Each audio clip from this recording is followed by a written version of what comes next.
Well, thank you, Victor, for taking an interest to get my sentiments about what is going on in our country, Cameroon, particularly the very sad event that we are exposed to that took place in DOUALA, thanks to technology and the fact that people now cannot subject themselves to the misinformation that comes from the dictatorial administration of Paul Biya. Because of people's ability to access and to share information, we were able to, in a very sickening way, see what happened at La Quintine Hospital.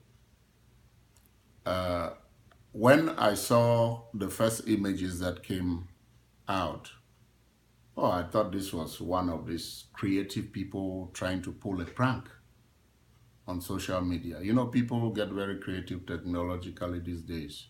And then it went on. And it was validated when I read a message from what we will call the Attorney General. What do we call the equivalent to that Honorable Paul Aya is? And I saw very sad images of a woman apparently was pregnant and maybe was having the pains of labor. I was brought into La Quintine and refused, according to the initial information, she was refused treatment at La Quintine because she couldn't pay. And she died with 2 fetuses in her stomach, alive. And even at that point, when the woman died in front, right there at the hospital, La Quintine Hospital in DOUALA, no medical attention was given to her. And in desperate attempt to save the children, a courageous lady who happens, according to the information, to be the sister, I cannot really just imagine and fathom how this woman would gather the courage to operate the woman's stomach, the dead woman's stomach, in order to save the babies.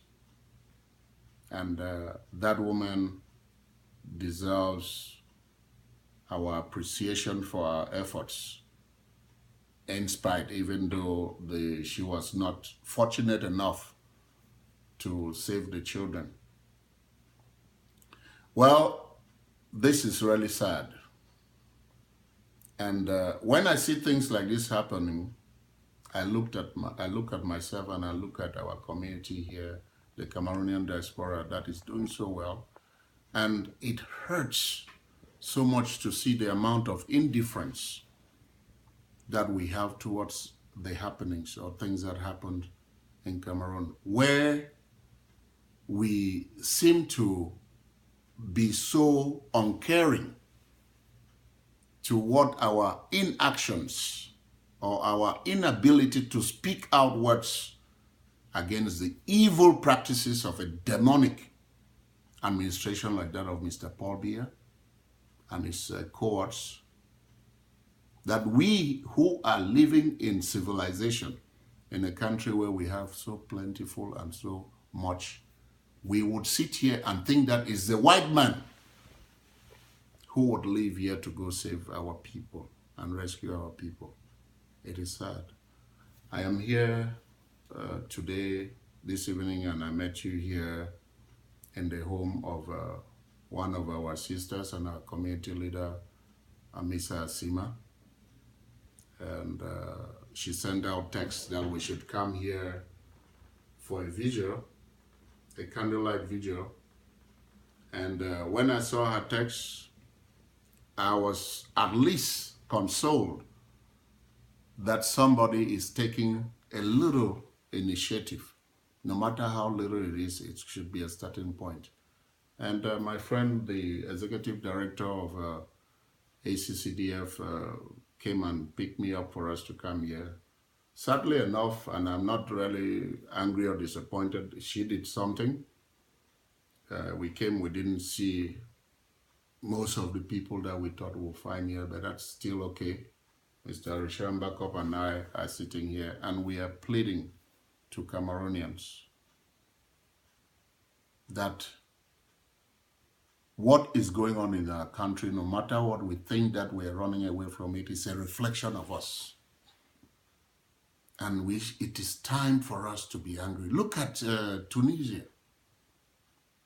A dictator, a ruthless dictator in Tunisia was sent packing because of a frustrated vendor who, in protest of the evil that was coming from the government, set himself on fire. If what happened to this lady is not something that should stir us up, to bring us together, to embolden, look for ways of emboldening our struggling and our suffering people in Cameroon to take care of themselves by ridding themselves of these evil men and women who have occupied our space and taken so much from us, I would say since independence. And in the case of Biya, I would say since 4 decades. Then, whatever we say we are, that certificates that we call degrees, that education that we say we are, is not worth the paper it's in.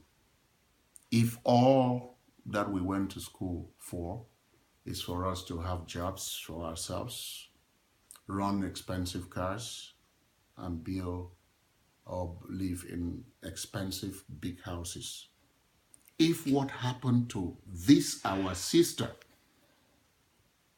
that it can happen at this time in our own country, Cameroon, does not stir us up. Let us look at another side. I watched a video of a version that was coming from the Minister of Health in Cameroon. Let us just make the assumption that his version that the woman was brought there already dead. My goodness, even if that woman was dead and pregnant, brought there dead with children in the stomach, would any medical establishment be so indifferent? How come they had that space of time that a woman right there in the hospital with no expertise, no training in surgery could carry out what she did right in the eyes, in the face of a medical establishment? It's a shame. It's a shame, Cameroonians, to have a president who does not even live in that country and he can impose himself. People say it's not Paul Biya. Oh, of course it's Paul Biya. The policeman who takes bribe in the street is because Paul Biya has allowed it to happen. We gave him the responsibility when he inserted himself as the president to take full responsibility and accountability for every action and everything that is done by people that he has placed to represent him. Shame on you, Paul Biya. Shame on you. And shame on us Cameroonians for allowing people like this to do what they have done to us. Shame on us. Shame on us for subjecting our innocent people to remain held in the fangs of demonic vampires like Paul Biya. I hope Cameroonians would learn. I hope Cameroonians can get angry enough and stand up to these evil people who have subjected our people to this untold pain. Thank you.